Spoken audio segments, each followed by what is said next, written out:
all the kids will see this show, pay attention to the math that that your teacher's trying to teach you, because we all use it every day out here. That's our little weather instrument. It's a GPS drop sonde.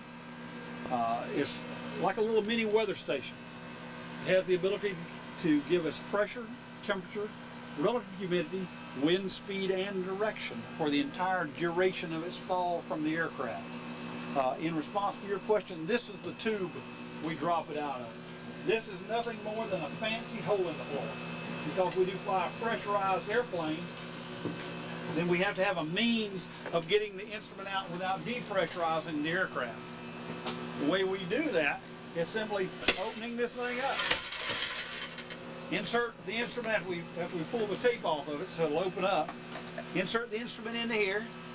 Close this back down. The rattle you hear in there is a spring. Steve would type a command on the computer to tell it to launch. The little motor would run and open up a gate on the bottom of the airplane. The spring would force this thing out of the airplane. It would fall. This piece of little tape unravels, and the reason it's on there, it's like a time delay. We wouldn't want the parachute coming out instantly because it could catch on the bottom of the airplane. So we want this to fall away before the parachute opens. The parachute would open, this thing falls down at about 2,500 feet a minute, sending back immense amounts of data to us. So we get a good vertical profile stream of what's happening in the atmosphere. And we'll drop these instruments in the eye of the storm. We'll drop them in the eye wall of the storm so we can get the max winds, and then we'll sometimes drop them on the periphery edges. Our track takes us 105 miles out from the eye.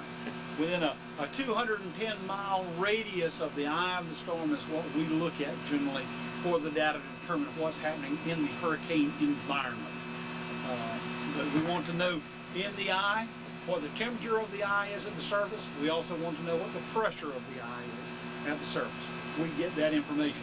There's not much winds inside the center of the eye, so we're not concerned about winds. But in the eye wall, where the strongest winds occur, then when we drop this in there, that's the feature that we're concerned about at that point. We want to see what the maximum winds are inside the eye wall itself. So, I always consider that to be a lucky number. Yep. This, just because. 13, y'all call them sonds? yeah, we call them sonds. They're drop wind sonds, but we call them sonds. I believe this is the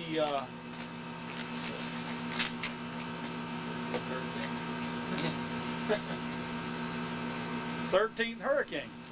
So, yeah, it's the 13th hurricane of the season, the 13th storm of the season. We're going to drop 13 sonds with 13 crew members. I believe it's you guys' lucky days, all I can tell you. What's the strongest hurricane y'all have flown through? Oh, this will be close to it, at least in the Atlantic.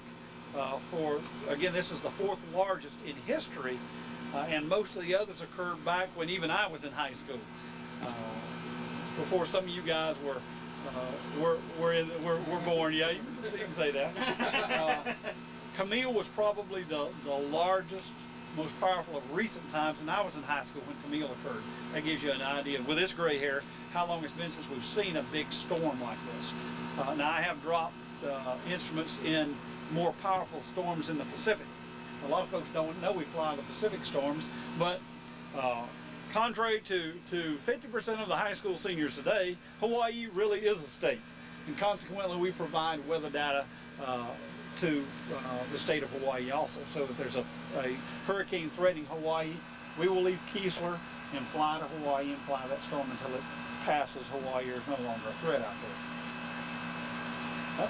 So that's probably Hurricane Amelia or Hurricane John about 4 years ago now. Probably the most powerful storms that I have ever flown. And they set records for the eastern Pacific, not for the western where you have all the super typhoons, but for the eastern or central Pacific. They were the most powerful storms at that time ever to form in the eastern Pacific. So I've been on some great storms since I've been doing this since the early, almost mid-'80s. My very first hurricane was the first hurricane in 50 years to form in December. I flew a hurricane on Christmas Eve in 1984. down in the Caribbean. Like I say, I've been fortunate to fly on some rare occasions, this being one of them. Hurricane Gilbert, I did not get a chance to fly. Tried to, but with 20 crews, we didn't, just wasn't my time to fly that one. That, and of course, was again the most powerful, or the lowest sea level pressure in the Atlantic basin. That was what, 80, about 85 or so, I think, was Hurricane Gilbert. 88 was Hurricane Gilbert. So I didn't get a chance to fly Mr. Gilbert. I did fly Hurricane Hugo toward Charleston, South Carolina. I went 13 times, and 13 is my lucky number. Into Hurricane Hugo. Was in the eye of Hurricane Hugo when it made landfall. So we're lucky to get a flight on a hurricane like this one. Yeah. I'm really surprised that the media's not knocking down our door to ride this one. And maybe they're a little smarter than us. Maybe they knew it was the 13th storm of the season. I don't know. We laughed pretty hard on the way over. had some Thinking the village idiots. Yeah.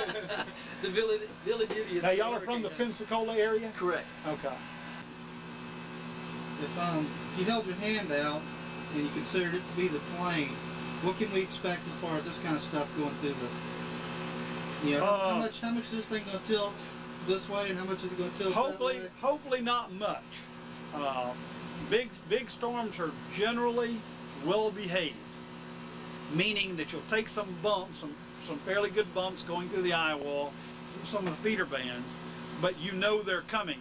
It's like driving down a road in Biloxi and seeing a pothole. You know you're about to get shook. I mean, that's just the way that works. But for the most part, there's not a surprise out there. You're not driving necessarily blindly into this thing hoping that you're not going to fall off a cliff someplace. Doesn't mean that doesn't occur on occasion. We have had airplanes, the most recent I guess was about three years ago in a little tropical storm, a developing hurricane. Right off of, remember Hurricane Allison, I believe it was? I don't believe that was this year. Allison wasn't. I think it was about 3 years ago. We had an airplane fly into Allison at 5,000 feet. They hit a vortex, what we call a mesoscale vortex, a big spin inside the eye wall itself. It's not like a tornado, but essentially it's a spinning in the eye wall. Well, they hit that. Then you couldn't see it. They fell 1,215 feet in 18 seconds. Those will make you grow gray hair. Those will make you have a bad day. Are we going to experience some of those drops? We'll experience some drops, but hopefully nothing of that magnitude. Will we know about them before they happen? No. All of a sudden we'll feel like we're just We'll tell you that there's turbulence only because we can see on the radar that there's going to be cloud bands there. Clouds, contrary to popular belief, those nice little fluffy things are not soft. You run into one of those and they hurt. There's a lot of action going on to make a cloud. You've got to have a lifting effect. You've got to have moisture. If you have condensation, it means you have a mixing of air. If you walk into a mixer, you're going to expect to be mixed a little bit. Some of the smaller mixers, you just get a bump. Some of the bigger mixers, you become part of the mixture. Hence the 1,200 foot fall. But like I said, hopefully again we won't experience anything of that magnitude. I understand that in the 25 years y'all been doing this, you've only lost one aircraft, and that never to be heard from again. The aircraft that was lost was an aircraft of the 54th Weather Squadron out of Guam.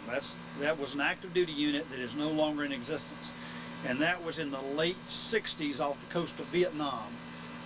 They had been flying a typhoon. They were released from the typhoon to go back to Guam, and they never came home. All they found was a little debris field. Of course, the Pacific Ocean is so deep, there was never any hope of recovery of anything from that far down. So we have no idea what happened. They just simply weren't heard from. They have no idea what caused the crash. Of course, as everybody knows, during that time frame, there was a little skirmish going on in Vietnam. So again, we have no idea what happened to the aircraft. But we have, knock on wood, we will continue that tradition today of bringing our passengers home safely, along with the crew and the aircraft. We'll bend one every once in a while. We'll beat the paint off of them. We'll take a few lightning strikes. will bend a few airplanes. That happens with some of this turbulence. But for the most part, the old Herc is a good bird. Like I said, this is a 1965 model. You see it's fairly